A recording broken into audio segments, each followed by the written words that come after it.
1 से 15 वर्ष तक के बच्चे उसके शिकार होते थे और 40 वर्ष में 50,000 से अधिक मौतें हुई हैं।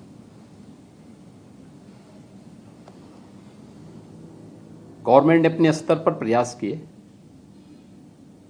बहुत सारे अभियान चले। 2017 में जब मैं आया था तो मैंने इस बीमारी को पूरी तरह समाप्त करने के लिए शासन स्तर पर अंतर विभागीय एक टीम भी बनाई और इसमें हम लोगों ने WHO, BMCF, यूनिसेफ और अन्य संस्थाओं को भी इसके साथ जोड़ा है।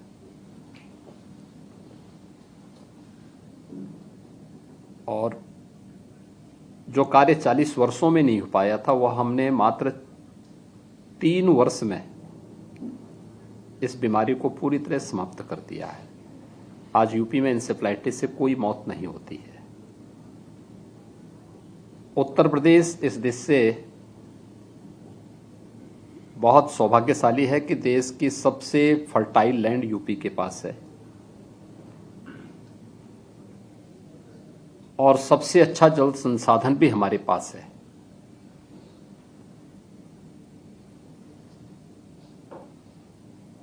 हमारे पास इस क्षेत्र में बहुत आगे बढ़ने की संभावनाएं हैं,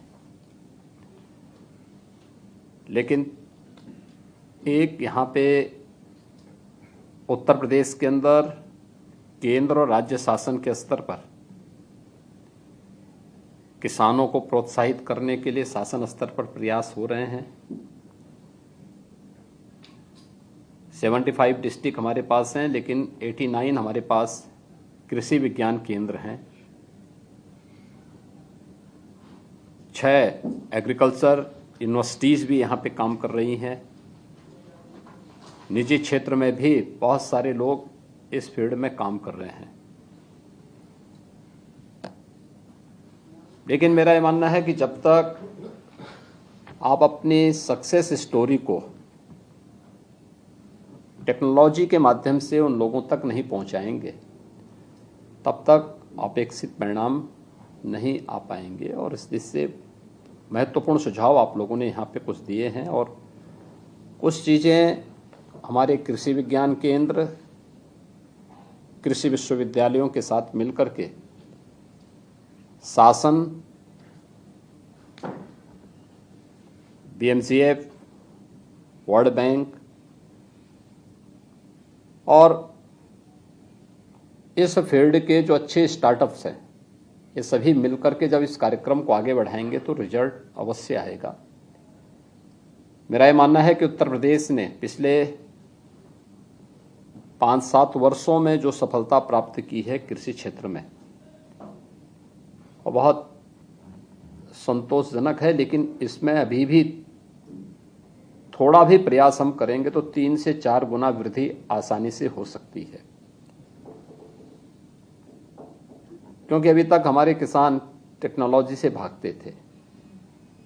समय पर उन्हें बीज की उपलब्धता नहीं हो पाती थी, बीज की क्वालिटी के मूल्यांकन की कोई भी व्यवस्था नहीं थी। ये सभी कार्यक्रम आगे बढ़ेंगे तो उसका लाभ होगा।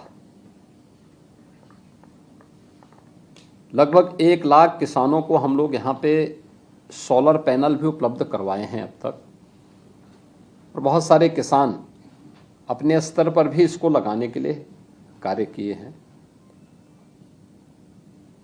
उत्तर प्रदेश देश के उन राज्यों में है जो अपने किसानों को सर्वाधिक बिजली उपलब्ध करवाता है, इरिगेशन के लिए भी। और जो मैंने पहले भी कहा कि इस फील्ड में हमारे पास बहुत संभावनाएं हैं, और ख़ास तौर पर टेक्नोलॉजी आवश्यक है जो किसान जिसको अडॉप्ट कर सकें, और इसके लिए अवेयरनेस के कार्यक्रम चलें। उन्हें उस क्षेत्र में जाकर के हम लोग जब उनके सामने डेमोस्ट्रेशन होंगे, कृषि विज्ञान केंद्र या हमारे बहुत सारे सेंटर ऑफ एक्सीलेंस ऐसे हैं जहां पर किसान जाकर के इसको देखें, उसके एक्सटेंशन के प्रोग्राम वहां पर उनके सामने किए जाएं, उनको बताए जाएं तो किसान देखा देखी इन चीज़ों को करेगा। इसमें कुछ चीज़ें जो प्रधानमंत्री जी की प्रेरणा से यहाँ पर हम लोगों ने किए हैं, माइक्रो इरिगेशन के क्षेत्र को कि उसके दायरे को बढ़ाया गया है। नेचुरल फार्मिंग, लगभग 1 लाख हेक्टेयर लैंड यूपी के अंदर ऐसी है जहाँ पर इस समय किसान नेचुरल फार्मिंग के साथ जुड़ा हुआ है। ये केमिकल फर्टिलाइज़र आदि की कमी को तो समाप्त करता ही है, केमिकल फ्री खाद्यान्न उपलब्ध तो कराता ही है, लेकिन सिंचाई की व्यवस्था को भी कम से कम न्यूनतम करने में भी इसके माध्यम से सफलता प्राप्त होती है। दूसरा है मिलेट की जो खेती है,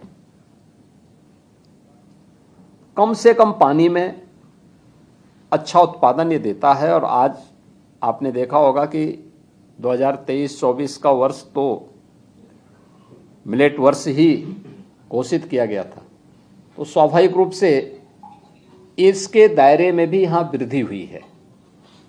टेक्नोलॉजी का उपयोग करके, नेचुरल फार्मिंग को बढ़ावा दे करके, और किसान इसमें रुचि ले रहा है। जहाँ पे किसान इसको देखा है, जहाँ किसान ने उसके डेमोन्स्ट्रेशन को देखा है, वहाँ पर किसान ने इसको बहुत तेज़ी के साथ अपनाया भी है और खर्चा एकदम जीरो है। मेरा ये मानना है, हम लोगों ने जहाँ पे नेचुरल फार्मिंग को किसान ने किया है, जो बार बार प्रधानमंत्री जी कहते हैं कि किसान की उत्पादकता को बढ़ाना है, लेकिन उसकी लागत को कम करना है। 1 एकड़ खेती में एक किसान की लागत 12 से 15 हज़ार कम होती है नेचुरल फार्मिंग में, लेकिन जितना वह केमिकल फर्टिलाइज़र का उपयोग करके 1 एकड़ खेती में उत्पादन करता है, लगभग उतना उत्पादन कर सकता है वह नेचुरल फार्मिंग में। सिंचाई की भी आवश्यकता उसमें कम पड़ती है, केमिकल फ्री है, फर्टिलाइज़र फ्री है, पेस्टिसाइड वगैरह की किसी भी उसकी आवश्यकता उसमें नहीं है, और उसके बहुत अच्छे परिणाम आए। लेकिन इसको अभी लार्ज स्केल में करने के लिए किसानों को उसके लिए तैयार करना, और उसके ट्रेनिंग के कार्यक्रम स्टेट स्तर पर हमारे चल रहे हैं। हम लोग लगातार इसमें प्रयास कर रहे हैं, गवर्नमेंट की एजेंसियां उसमें लगी हुई हैं। लेकिन उन क्षेत्रों को और उन किसानों को एक बार, अगर निजी क्षेत्र के स्टार्टअप जिन्होंने एग्रीकल्चर के फील्ड में स्थापित किए हैं, अगर वे सभी इसको एक बार देखेंगे तो उनको भी लगेगा कि वास्तव में एक बहुत अच्छा उदाहरण हो सकता है, जो लोगों को दिया जा सकता है कि कम लागत में अच्छी उत्पादकता और ऑर्गेनिक प्रोडक्ट भी आप उनको उपलब्ध करवा रहे हैं, पब्लिक को उपलब्ध करवा रहे हैं। यह एक महत्वपूर्ण पहल हो सकती है। मुझे लगता है कि मैंने आपके सामने एक उदाहरण दिया कि हमारे लिए एक अवसर होगा और आपके लिए एक अनुभव है उत्तर प्रदेश जैसे राज्य में कार्य करने के लिए। कितनी अच्छी फर्टाइल लैंड का उपयोग, टेक्नोलॉजी के बेहतर उपयोग करने से कैसे हम किसान की आमदनी को दोगुना नहीं बल्कि 3 से 4 गुना तक बढ़ा सकते हैं, उसका एक केंद्र भूमि उत्तर प्रदेश बन सकता है। उस पर आप सब यूपी में आए हैं, मुझे पूरा विश्वास है कि हम लोग इस दिशा में अवश्य सफल होंगे। आप सबके सुझाव के लिए मैं आपको धन्यवाद देता हूं और विश्वास करता हूं कि हम लोग जरूर इस दिशा में आगे बढ़ेंगे और टीम यूपी आपको पूरी मदद करेगी।